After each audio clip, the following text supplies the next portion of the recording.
Hello, my name is Lynn Carson. I'm a speech-language pathologist, and I'd like to welcome you to the e-learning video, What Do You Mean? Decoding Babies' Early Communication. All right, let's start with why it's important that you watch this video today as a parent. I find that a lot of parents are surprised when I tell them that their baby is actually trying to communicate with them even before they've started talking, even before they've started using words. Because I think there's a general feeling that communication starts when words start. And that's actually not the case. Babies are doing all sorts of things before first words to send messages to you, and we'll talk more about that in this video. And in fact, studies show that parents who are really good at interpreting these early messages, the ones without the words, have babies who talk sooner and generally go on to have stronger language skills. And it's because when you pick up on these early communication attempts, these behaviors, you can start to get into a back and forth conversation. And I have conversation in quotes because you're not really talking back and forth with your infant at this stage, but you can start to get into a back and forth in exchanging messages. And the more you do that, the better it is for a baby's growing language skills. And we'll learn more about that in this video. What will happen today? Our goals will be to learn what communication is, what's the definition of communication, and the stages that a baby goes through in communication development from birth to 12 months, which is around the first word stage. We're going to talk about what joint attention is and why that is a very critical skill in language development. And we're going to learn about how to improve communication between you and your baby at home to help them reach those first words and even more. So let's start by going over a little bit about what communication is and kind of an overview on baby communication. Now, the definition of communication is sharing ideas, wants, needs, and interests with another person. And I'd really like to draw your attention to that last part, with another person. It's this desire to connect with others around us that is considered the motivating factor behind language acquisition in children. We are innately social beings, and we do want to have that connection with other people. And you can see this communication even before babies actually start to talk. Now, in some of my other videos, I go over the stages of early vocal development, and you can have a look at that for more details. But there's a stage at around 2 months known as cooing, and that's when babies start to use speech sounds, not to send a message, but to start that back and forth communication of doing something with another person and being social with another person. And it's a really special stage. And that's what you see kind of in these early months. A lot of crying, body language, facial expressions, and a few early sounds. Now, the infant isn't trying to specifically send an intentional message like we would get in true communication, but it's the responses that adults give in these back and forth interactions that we know do have a powerful effect on language later on. Now, true communication is actually where someone is intentionally sending a message. And babies actually do this even before words, with the gestures that they use, arms up to signal up, or pointing to direct your attention to maybe a want that they have. And the way an adult responds to those communications also affects a baby's growing language skills. So let's start by going over a little bit more about the specifics about how a baby moves through in their communication development. Speech and language pathologists have outlined 3 phases, 3 stages of communication development. The first one is known as the perlocutionary phase. That's birth to 10 months. That involves a lot of the behaviors I was talking about in the previous slide, crying, some random speech sounds, and facial expressions, body language. Your infant is doing all these things, but they're not intentionally doing them to send a message to you, but you're responding nonetheless. So if your infant starts crying, you pick them up and give them a cuddle. If you believe that they're crying to get some closeness. I've got an example here. The child is kind of fussing and reaching for an object that they want that's out of their reach. They're not intentionally trying to ask you for that, but you're picking up on these cues and you're responding by providing that toy.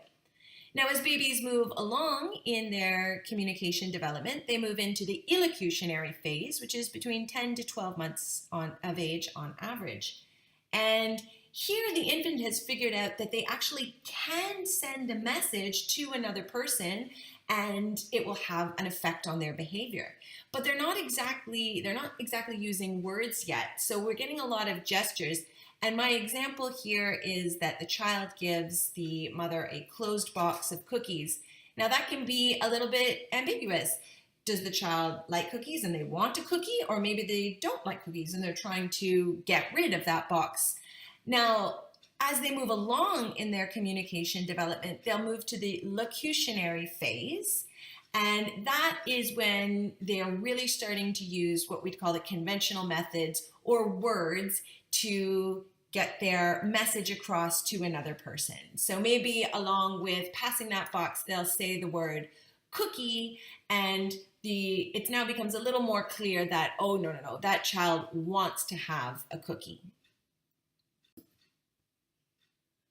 Now that's all fine and good, but what I thought I'd do is kind of support the information I just gave you by showing you some videos of my children in the different stages of communication development, so you can get an idea of these behaviors that I'm talking about and what to look for.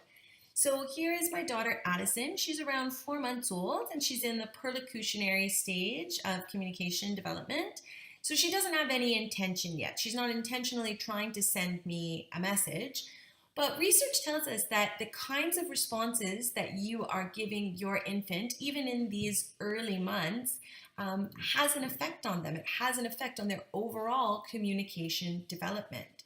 We know that caregiver behavior here really does make a difference. So I'll let you have a look at the video, and then we will talk about the behaviors that she does and I do afterwards. Addison, you want to say hi to Daddy?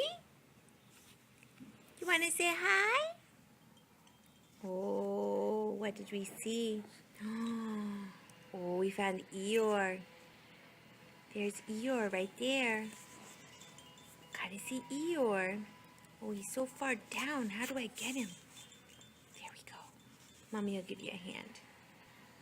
There he is. Can you say hi, Daddy? Hi, Daddy. Just Eeyore. Okay, bye-bye.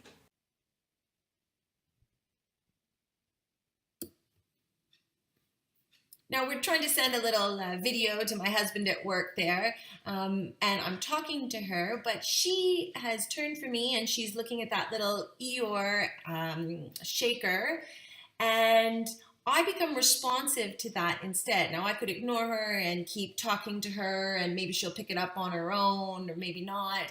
But I respond to the fact that she has looked at that and she's turned her body towards that to mean that she's interested and wants to see Eeyore. And research shows that when adults are responsive to these kind of behaviors, it actually shows your infant that communication, the behaviors they're doing, the actions they're doing, can have an impact on others around them. All right, the next stage in communication development is the illocutionary phase. That's around between 10 to 12 months of age. This is a video of my daughter Addison. She's around 9.5 months in this video, so she's just kind of entering that stage in communication development.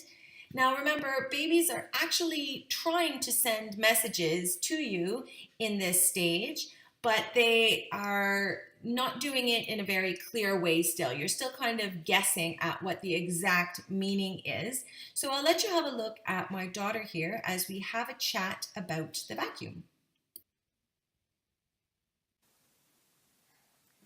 Hi, Addison. What you doing? Are you busy? Oh, the vacuum. What is that? The vacuum? No, it's your favorite toy. You're very busy. Busy girl, got stuff to do. I'm moving it over. It's a vacuum. It's nice. I know. Does it make noise? Vroom, vroom, vroom, vroom, vroom, vroom. Boom, boom, boom. Yeah, it's noisy. Noisy, this vacuum. Right now it's quiet, I guess. It's quiet.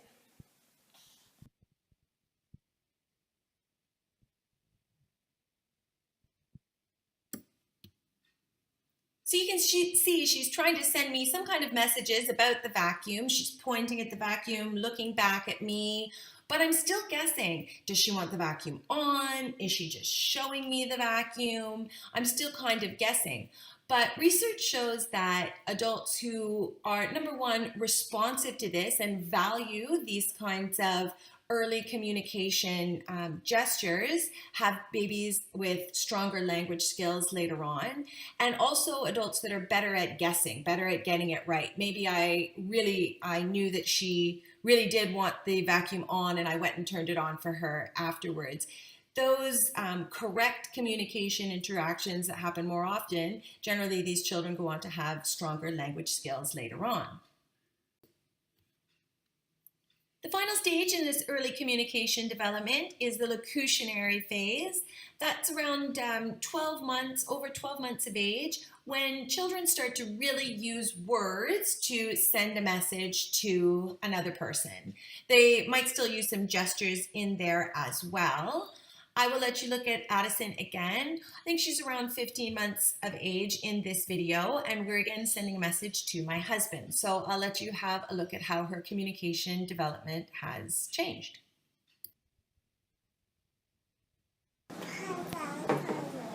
Addison, who's this?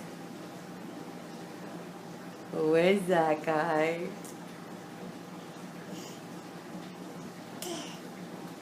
Who is it? Daddy. It's Daddy! Oh my goodness. That's right. You pour your milk. Very nice. Are you going to say anything to Daddy? Can you say hi? Hi, Daddy.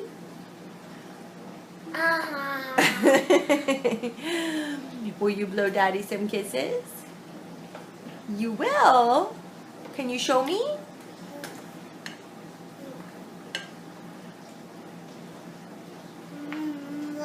Oh my goodness. Those are good kisses. I could see Oh, that's good. hug. And hugs? You give him hugs?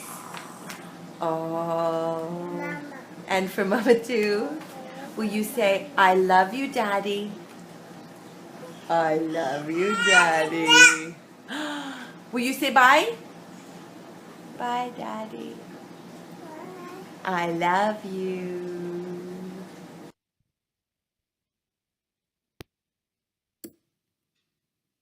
So you can see her communication skills have developed, and it's a lot more clear what she is trying to communicate. She's still using those gestures too. She's got her arms that she's using while she's saying hug, and she's blowing her kisses, but the message is a lot more clear at this stage.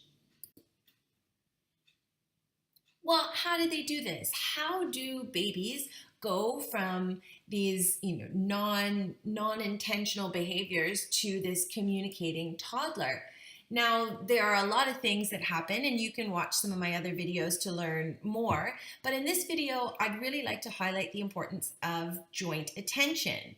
Now, joint attention two people that are looking at the same object or event at the same time, and they both know that the other person is seeing the same thing too. I've got that image there of the father and the daughter, and that's a great example of joint attention. They are both looking at those bubbles being blown together, and the other person knows that the other is looking as well. This is a really special piece because it really starts to move that child from this non-intentional perlocutionary phase into the intention. When you really start to realize that the other person in the environment can see what you are seeing too, and that you can send a message to them about that object. Now, there are two parts of joint attention that we look at in development. Firstly comes responding to bids for joint attention. So that's when you're going to be showing your infant to look at something, showing them with your gesture, and then they can respond and look as well. And then your infant gets a little older and they start to initiate joint attention on their own. They start to point and start to direct your attention to something they're interested in looking at. And joint attention follows a developmental sequence. We'll go over that in the next slide.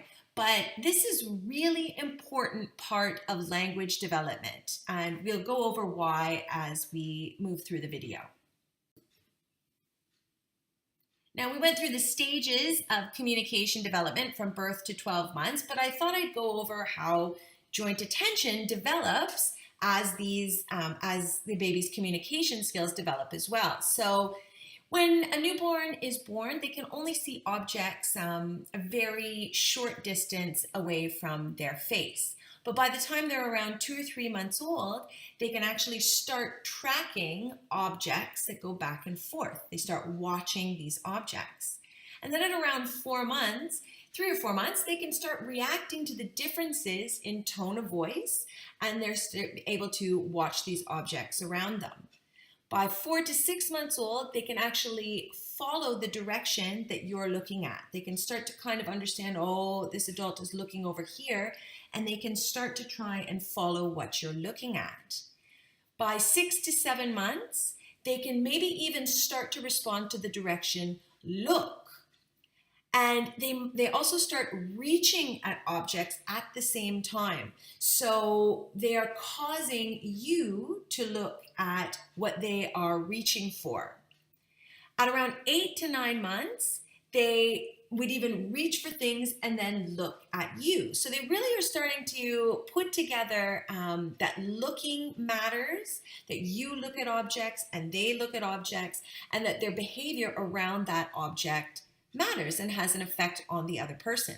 So by the time they're 9 to 12 months, they can really do this responding to joint attention really well. So you are looking at something and you are gesturing towards something, and your baby is really good now at getting that message and looking over at what you're looking at too. So much so by the time they're around 12 months of age, they can do it as well. They're going to start to look and use their gestures and in an intentional way to send a message to you and cause you to look. So why am I telling you all this? I've just given you a lot of information about reaching and looking and sharing a focus on of an object together.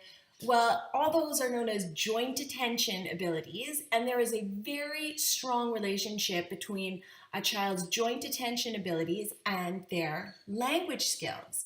We know that infants' pre-verbal communication, those reaches, those gestures, all those behaviors they do to send a message before words, are related to their later language abilities. Infants and babies who do those reaching and use their gestures more to communicate generally had stronger language abilities.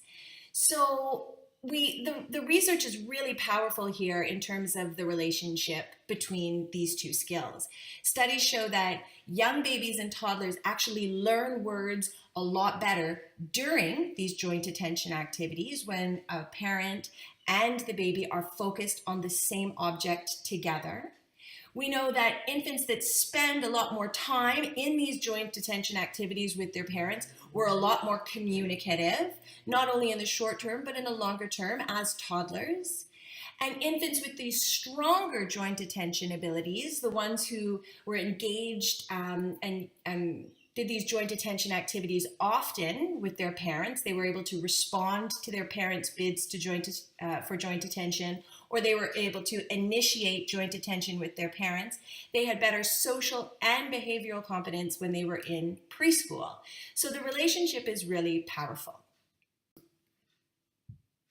All right, let's get to the most important part. How can you help your baby learn to communicate? How can you help them move through these stages of communication development and develop strong joint attention and language skills? Okay, the first thing would be to remember that the responses that you provide to your baby really matters to their language development. Even in that perlocutionary stage, that stage where they are doing some behaviors, but they're not intentionally trying to send you a message yet.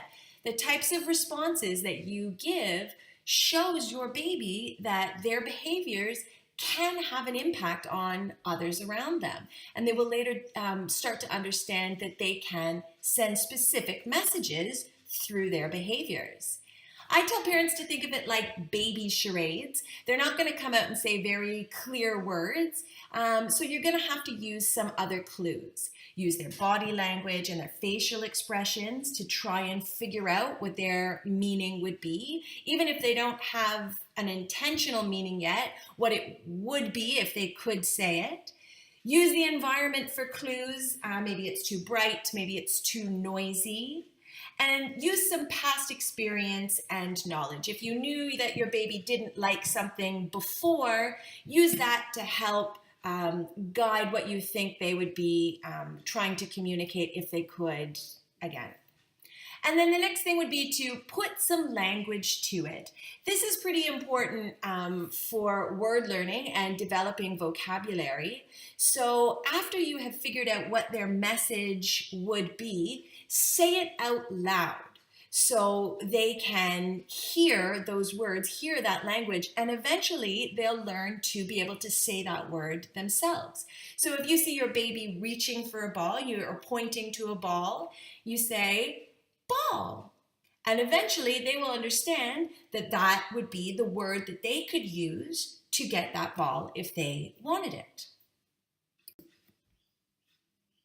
I think it's easier if we look at each stage individually to try and be a little more specific about what kinds of things might help develop early communication skills in babies. So let's take a look at the early months, birth to 5 months. Remember, these infants are in the perlocutionary phase, so they are not intentionally trying to send a message, but they are doing things with their body as they are navigating their environment.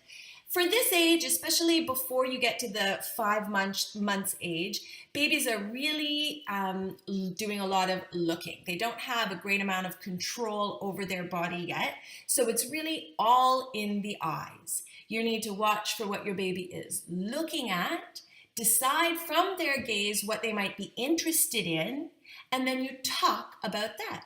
I have this image here of this baby. She is reaching a little bit for this ball, but she's very young and she's looking.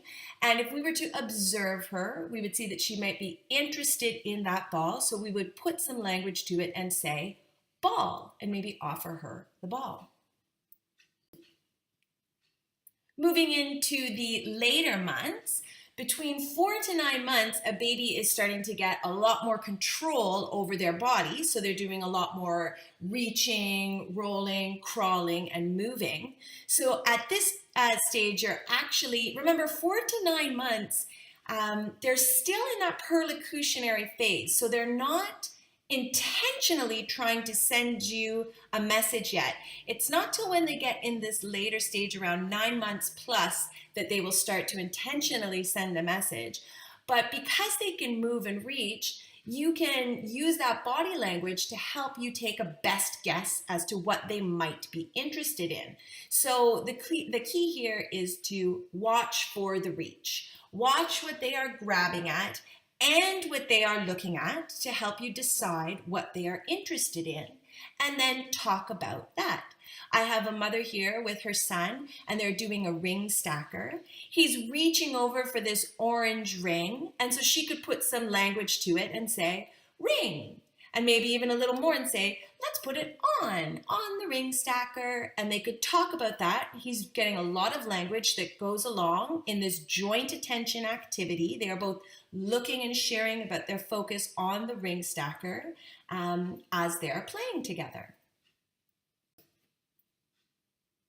All right, so then you move it forward and you are in the first word and beyond stage, 9 months plus. So even if your child isn't saying words yet, they're actually understanding words at this stage. So they are, and they're also trying to really start to incorporate some intentional gestures at this age. Pointing, reaching with intention to send you a message will start to emerge around 9 or 10 months. So now you are observing what your baby is looking at and what your baby is reaching for or pointing to, but you also need to do a little bit of waiting still. So you've got that meaning. You can probably, because you and your baby have gotten to know each other so well over these past few months, you can probably guess pretty quickly what they would want or what they'd be interested in. But now your job is to just wait those few seconds longer to give them just that chance to put in either a sound or maybe even a word that could go along with the message that they are trying to send. Even if they don't give you the exact word, even if it's a few sounds or just a little grunt or even a double reach, hey, I'm looking over here, then you can step in, you've decided what their message would be, and you can put some language to that. So I have a mother here with her son. I'm kind of guessing they're at the shop in the grocery store, and he has decided he has found something he's interested in. He's looking, he's pointing, and I'd like to hope that the mother is waiting just a little bit, and he says, ball, and maybe he's seen a ball he wants to buy at the grocery store, and then she can talk about that. A ball? Oh, okay, let's go look at the ball. And they can have a nice joint attention activity and language learning moment about the ball. All right, so just the last few things to remember as we end this video. Babies have reasons to communicate all day long. The world is so new and fascinating to these little people, and they are generally pretty eager to explore and talk about these things or show these things to their most important person, which is their parents. So here are some tips to just really capitalize on these daily language learning moments or opportunities to communicate. Firstly, don't be too quick to fix things. Having a busy baby or toddler at home, things drop, things spill, things crash, and I know that's really frustrating. I'm a pretty type A person, and I really get frustrated when things kind of spill or don't go as expected. But if you just wait a second, take a breath, and let that kind of happen, you might see that that's actually pretty interesting to your baby, and they would like to talk about that with you, point out some language about that. Give them a chance to communicate with you through the day. Sometimes people are movers and go really quickly in their day, and especially when you have more than one child and you're trying to get things done very quickly. But going a little bit more slowly, taking a few more pauses, don't necessarily just put your baby's shoes on before you go to the door, maybe wait just a little bit and give your baby the opportunity to point to their shoes or ask you for their shoes is another way to just add another opportunity to communicate into your typical daily routine. And encourage exploration. I know babies can get into mischief, pull things out of cupboards, dump baskets, you know, exploration is a messy business. But it's in this exploration time that babies find the most wonderful things that they would like to communicate and share with you. And really, this time is very short. They're not going to be dumping things out of your cupboards forever. So use this time to really know that it's special language learning time. As long as you're safe, you know, it's a great language learning opportunity and it won't last forever. So really capitalize on it. Thank you so much for tuning into this video. I hope I helped you figure out how to decode your baby's early communication. If you have any questions or you want to talk about this video further, you can message me at the Talking Together website. Thank you.